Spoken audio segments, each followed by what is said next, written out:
There was a chorus of reaction from 2020 Democratic candidates after Nancy Pelosi today formally launched this impeachment investigation against President Trump. It was also a good illustration of just how fast this thing is moving. For example, just last week, candidate Andrew Yang, former tech executive and entrepreneur in the 2020 primary, Andrew Yang just a week ago said he was for impeachment, but he called it impractical to try to do it without the votes in the Senate to successfully remove the president from office. Now, after a week of fresh reporting on this president and his involvement in the Ukraine scandal, Mr. Yang, as of today, has a fresh take. Quote, given the president's latest actions, I think impeachment is the right path forward. Asking foreign leaders for political help in return for aid and then suppressing your own agency's inquiry is egregious. There have to be limits, and Congress is right to act.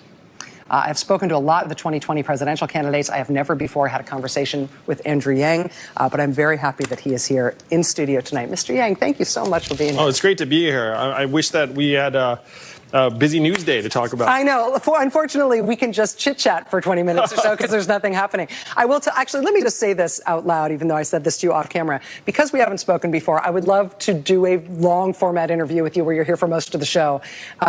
Most of me just have lots of questions to ask you. In this case, you got squoze a little bit by this breaking news, but I promise you'll come back for a longer discussion. Thank you. And obviously, I mean, it is an historic occasion, so I just feel fortunate to be able to have this conversation with you. Good. Well, let me get your reaction to what's happened today. Obviously, what happened over the last few days and today shifted you a little bit on this question of the president's liability and whether he should be pursued with an impeachment proceeding. How have you evolved on this issue? What do you think about this latest news?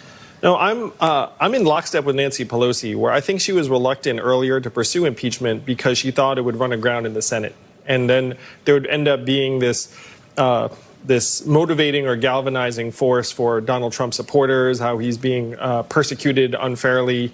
And then after you impeach him, if it doesn't work, then it's hard to impeach him again. And so I think these were some of the things that were going through Nancy Pelosi's head. They were going through my head. But then this past week, when we saw just how far he was willing to go, even now, after we'd already investigated his collusion with foreign powers, I feel like Nancy Pelosi felt she had no choice but to move forward. And I agree with her. In terms of I've been thinking of this as collusion to Electric Boogaloo, that this is the president turning around. I mean, literally the day after Mueller testified to say that he's willing to try, he didn't get nailed for it, for whatever happened with Russia, he's willing to try it with Ukraine. I guess that part of the strategic calculation the Democrats have to make here is whether or not this is something that they should investigate, spell out everything that happened behind it, get to the bottom of everything, or should they just consider this the president's publicly admitted behavior? Is that enough to just move forward with impeachment proceedings regardless of what else happened around this? Well, I think this is a great catalyst, but I believe one of the benefits of impeachment is that we can unearth new details about any of the myriad avenues of investigation that maybe individually might not have led to impeachment. But I think that this is in many ways an opportunity for us to see just what's been going on after you turn over the rocks. In terms of the president's behavior here, your initial reaction about this, that if he's not removed from office by this process, that it might actually politically bolster him, might make him more effective in the 2020 campaign, might make him be able to turn sort of a persecution complex into more support from his base. Do you just feel more relaxed about those concerns, or do you feel like they can't be operative given the seriousness of the thing he's accused of? I think it's the latter, where at some point you have to exercise your constitutional authority and utilize the checks and balances system to say, look, this is a country that has the rule of law, and that you can't have your president colluding with foreign powers and putting pressure on them in return for aid against political rivals.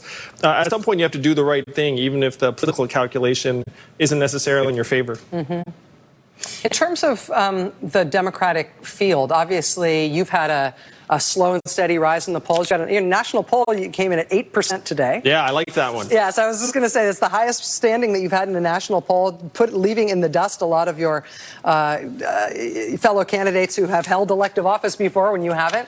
Obviously, you have to be really happy with where your campaign is right now. And I feel like it's been a sort of important stylistic difference in the campaign that some candidates have talked about Donald Trump as being a really singularly bad thing for the country, somebody who sort of hit the country like a lightning strike. Whereas other candidates have talked about the country as being sort of sick enough to elect Donald Trump in the first place, and that he should be seen as a symptom rather than a singularly bad thing. Where do you come down on that? I'm very much in the camp that Donald Trump is a symptom, but he's not the cause of all of our root problems. If you dig in, you see that 78% of Americans are living paycheck to paycheck. We automated away 4 million manufacturing jobs in the swing states. And now 30% of America's stores and malls are closing because of Amazon. And being a retail clerk is the most common job in most of the country. Even if we were to get rid of Donald Trump in 2020, and I frankly expect him to be there and to beat him at the ballot box, then we have to do the hard work of reversing many of the problems that got him elected in 2016. If you had the choice between running against Donald Trump or running against Mike Pence, Oh, no, Donald you just Trump said just got that. removed. President Pence. I mean, I doubt that Donald Trump is going to get removed by the impeachment process, but today's been a weird day. If you, Andrew Yang, had the choice of running against Donald Trump, president, or Mike Pence, president, who do you think you'd have an easier time beating? I would be thrilled to be running against Mike Pence because that means that Donald Trump has been out of office for some period of time. That would require about 20 Republican senators to have a change of heart, which, as you suggest, I don't see happening. But if that were to happen, I'd be there celebrating alongside many other Americans. Andrew Yang, thank you for being here on this very, very busy day. I look forward to having another opportunity to talk to you in this exact same place, and I look forward to seeing you at the debate next month. Thanks. I'll see you soon, Rachel. Really Thank you. Appreciate it. Thanks. We'll be right back. Stay with us.